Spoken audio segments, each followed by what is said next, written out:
guys for coming to our first workshop ever on how to understand a degree audit. These are my peer advisors, Vivian and Nor, are going to help out as well. And so this is going to be a little bit interactive in that I'm going to show you really the basics on going through the audit, and then after I'm done presenting, I'll open it up to you guys to ask specific questions, and there's more than enough advisors to assist you. So if you have questions about your audit, think about that through the presentation. Feel free to interrupt me if you have additional questions while I'm talking, and yeah, I guess that's it. So first, I'm going to pull up a degree audit, and so Vivian said she would be my Vanna White and present the things on the screen. Now, when you're looking at your student center, do you guys understand how to get to this page at least? Since mine, I'm not enrolled in any classes, so the enrollment in classes part is empty. But for you guys, that'll be there. To get to your audit, there's a few different ways, but the way that is easiest for me, probably because it's just what I've always done, is in the other drop-down menu where you can see you have a lot of options in this other academic drop-down menu. I just click on the degree audit, my net audit from. So you guys said that you're junior and a transfer, so probably also a junior. So you guys are in the new 2019 catalog with the tracks, right? You have clinical and general. So that's perfect. So we're going to look at the general track is actually easiest to advise on just because it's really any 5 psych classes. And so luckily that's Nora's track as well. So we're going to look at that one. And then we can talk more about the clinical one for you as well. So here is pretty much the audit. When you're looking at the degree audit on MyUCF, you can view the report as a PDF. That's what we do in the advising center, is look at the PDF version because we like to see the whole course history. But for yourself, when you're just on MyUCF yourself, you can just kind of leave it alone. You don't need to press collapse all or expand all. It's nicer to leave it as it is because the things that are completed will be collapsed. So for example, most of Nora's gen eds are completed, and so those are already done, and it's only the stuff that's currently in progress or missing is still showing up. So that's easiest when you're looking at the audit. Yes, you could expand all and just see everything, but sometimes too much information is overwhelming. So we're going to kind of leave it collapsed. So both of you are juniors or transfers, so your gen ed classes should be mainly completed, just like yours are almost done. Hopefully yours are done, because that's the general education program requirements. If you do have questions specifically about the general education program requirements, that's actually the College of Sciences advisors that's going to be most helpful to you.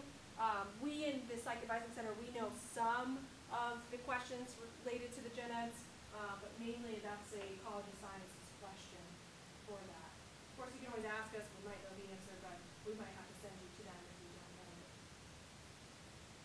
Nor still needs a physical science class, and for example, for psychology, we don't use astronomy, but we'll use any of the other sciences for the psych sciences, so we use them for that. So that's all gen ed stuff. The next is the program credit hours. And so it shows right on here how many is needed. So that includes what you're currently registered for in this semester. So after this semester, for example, NOR needs 31 more. Now the remaining psych requirements and gen ed requirements that NOR has left to complete may not be all 31 hours. And that's why a lot of psych students will add a minor or certificate or take extra elective classes or do internship for credit, is to help meet those remaining credit hours. We also need to look at the upper level credit hours. So out of the 31 hours that Nora needs left, she needs 16 more to be 3,000 or 4,000 level. So about half. And that depends on everybody's different audits, so that's something to make sure you're looking at. I do have a lot of transfer students specifically will come in with a lot of lower level credits, and so they need to take additional upper level credits to meet that requirement sometimes. The next thing that really is of importance is the UCF GPA. Geez, Nora, 4.0. Well, that's not Nora. Nora is good. And then see, and even the overall is great. No wonder you were okay with me sharing.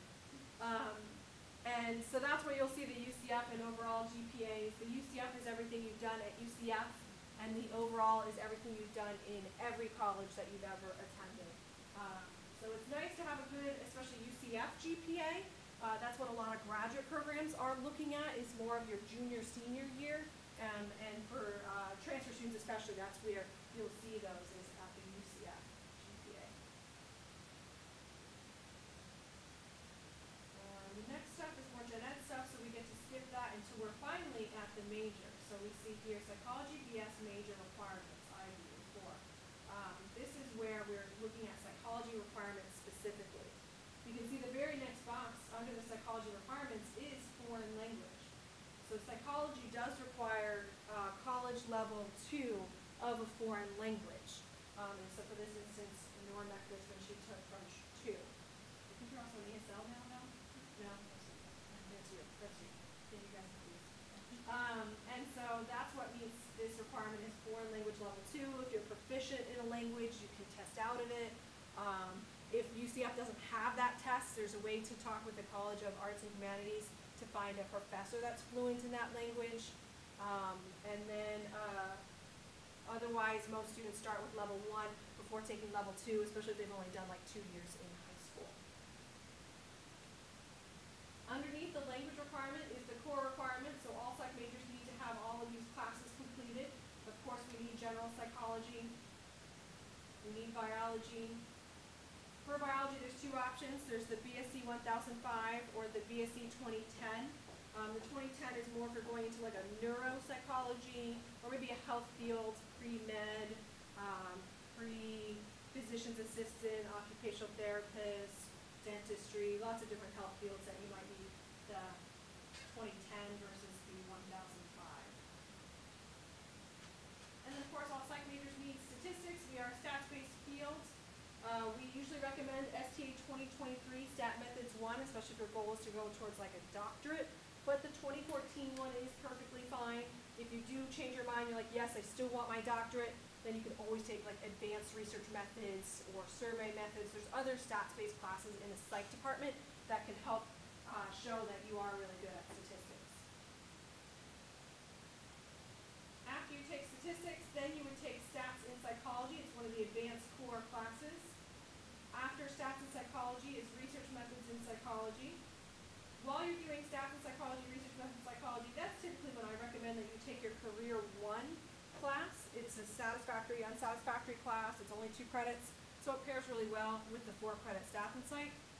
And then when you're doing research methods, you could do Career 2, again, because the 2 credit pairs well with the 4 credit, mainly for financial aid, to make sure you're at full-time or half-time status. Plus then you're getting more of a academic rigorous class like statistics with more of a kind of more life planning, career development class. You also need developmental psych. Usually a lot of other schools offer developmental psych, so most of my transfer students already have this class. You need social psych. Doesn't really matter when you take social psych. You need physiological psych. Again, it doesn't really matter when you take physiological psych. I just personally recommend that you have biology completed first. You also need a cognitive psychology and the history and systems of psychology. History and systems psychology is one I recommend more as a senior so that you can cover some history of psychology in your other psych classes, so it's more of a review for you if you hold off on that one. But you have to at least be a junior. So that's all the core requirements. You can mix these core requirements with your other requirements, your minor, your certificate, other electives, gen eds that you're working on. You don't need to finish all of these before you move on in your audit. Every psych major needs a diversity elective, and so there's 4 options to choose from. A lot of them are obviously online, but I have seen cross-cultural face-to-face and online pretty much each semester. That's one of my favorite classes. And then next we're going into the track. Remember, the track is any 5 psych classes for the general track. If you're choosing a specific track, like the clinical track, there might be a required class and then 4 specific electives to meet all 5. Now, if you're in the catalog here that's previous to 2019, pretty much 2017, 2018, there was only 4 elective classes, so it depends. And then if you're in the further catalog in like 2016, like Vivian is, then there's no track electives at all. It's really just additional psych electives. Everyone's doing a general track in that catalog year. So it depends on the catalog year, but since this group and most of our students from now on are pretty much in the 2018 or maybe 2019 catalog, we'll focus on the tracks. So this is the general track. Again, that's any 5 psych electives, or you're in the older catalog, so it's 4 psych electives for you. And we can even see her internship and peer advising actually counted as one of the psych electives. That's something that the teaching assistant can count. There's other classes that psychology has that doesn't really fit into a track. For example, the human-animal interaction class, the positive psych class. Those are kind of just general classes anyways, and so that's really more where the general track works. Or if you have a lot of transfer credits that really don't fall into a specific track, then general track is good for that too.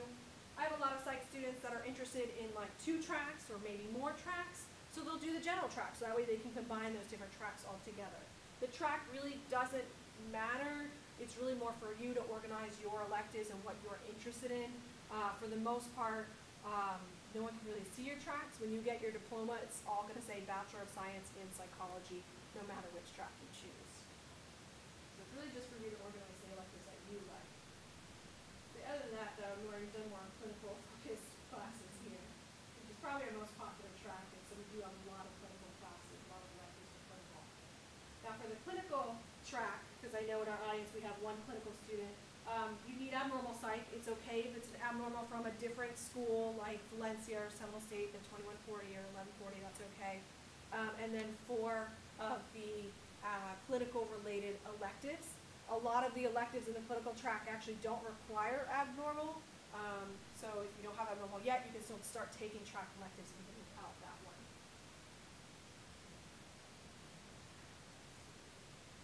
Almost done with all the psych requirements. Next, scrolling down, is the sciences. So psychology means biology, we talked about earlier, and then 2 more sciences. A lot of times when you transfer with like an AA degree or something, you might have at least one of these sciences or maybe both done.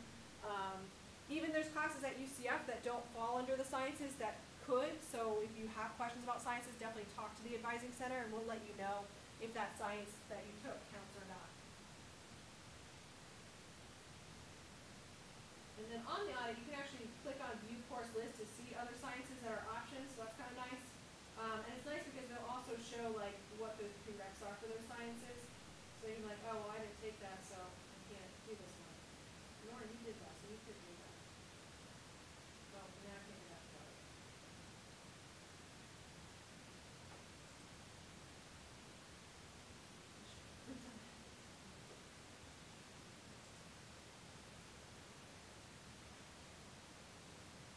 And then, of course, after sciences, the last requirement is psychology capstone.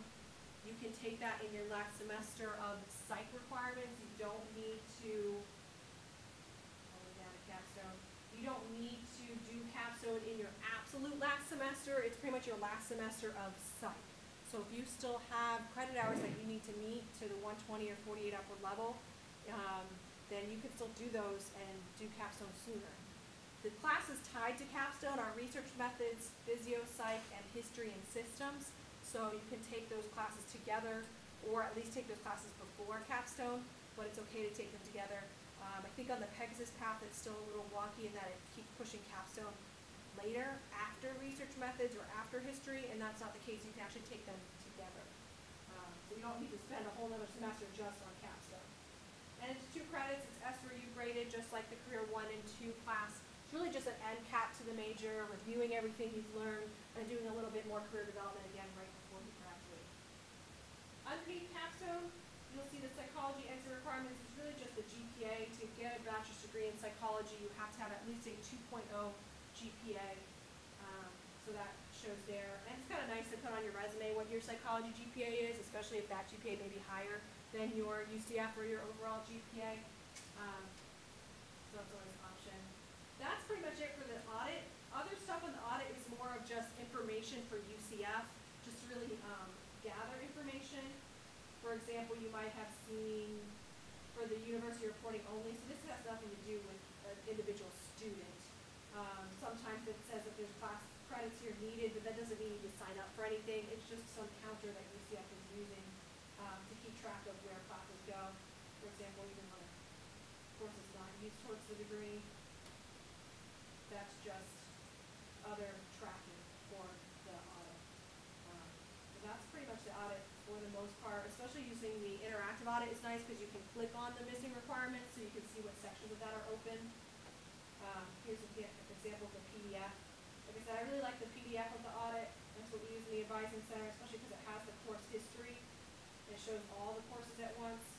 That's definitely helpful if you ever need like an unofficial transcript for a scholarship or applying to grad school or something like that. You can always use this. In fact, I always recommend seniors, like your last day of when grades come out, is to actually save a PDF of your audit because you'll probably use that for career or grad school applications in the future to see when your GPA is, especially because you won't really have access to your psych GPA once you graduate and are alumni. So that's what I always recommend is once grades are released, the end of that semester, is save a